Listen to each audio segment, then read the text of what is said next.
নমস্কার, শেখর ব্লগে সবাইকে স্বাগত।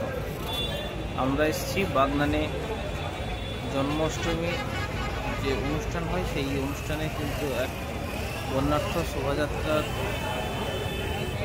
হয় এখানে। সেই বর্ণাঢ্য শোভাযাত্রায় কিন্তু মানুষের ভিড়। এই জায়গায় কিন্তু পাওয়ার মিউজিক সেট এসছে, বর্মন মিউজিক সেট।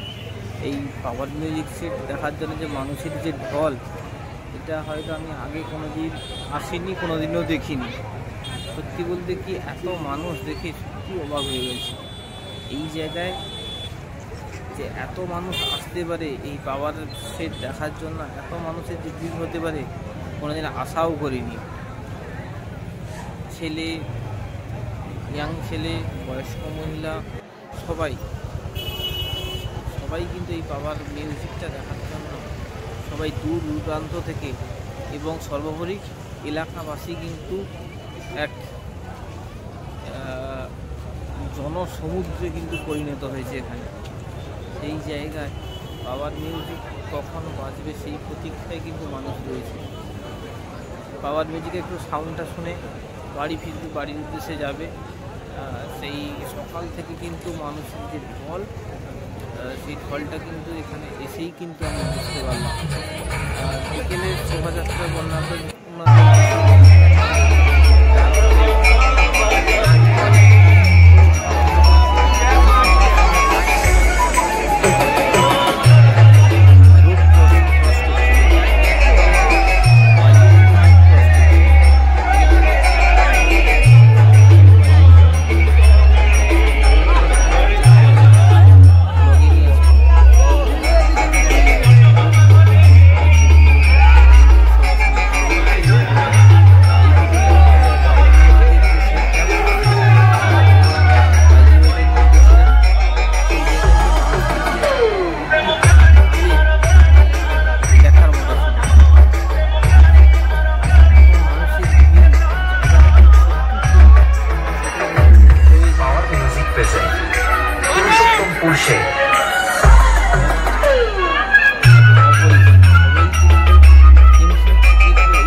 ডান্ডি খেলা বলে ওটাও হয়। বিভিন্ন রকম কিন্তু এখানে না এলে কিন্তু বুঝতে পারবে না। সবাইকে বলবো আগামী আবার কিন্তু 365 দিন অপেক্ষা করতে হবে। এবং কিন্তু এই জায়গায় রাধা কৃষ্ণের জন্য হরি যে হরে কৃষ্ণের নাম, আমার নাম সব শোনারও আগান হয়েছে। এখানে একবার শোভাযাত্রা লাগবে ভিডিওটা তুলে ধরেছে এই জায়গায়। এবং দেখার জন্য মানুষ, ছেলে মানুষ সবার যে অনবরত ভিড়, সেটা দেখার মতো। কিন্তু সবাইকে বলবো একবার এসে দেখে যাও, ভালো লাগবে, আশা করি ভালো লাগবে এই জায়গায়। ভালো লাগবে একটা বড়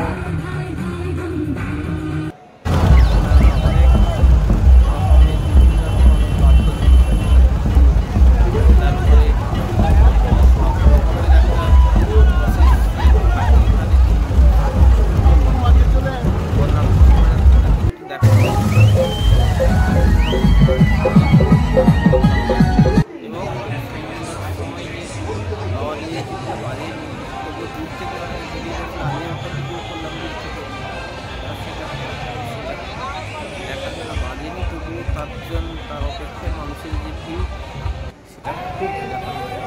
তারপরে বাজেনি লাইট সেটআপটা আরম্ভ করেছিল সেই জায়গায়, সেও দেখার মতো বেশ অনেকক্ষণ বলে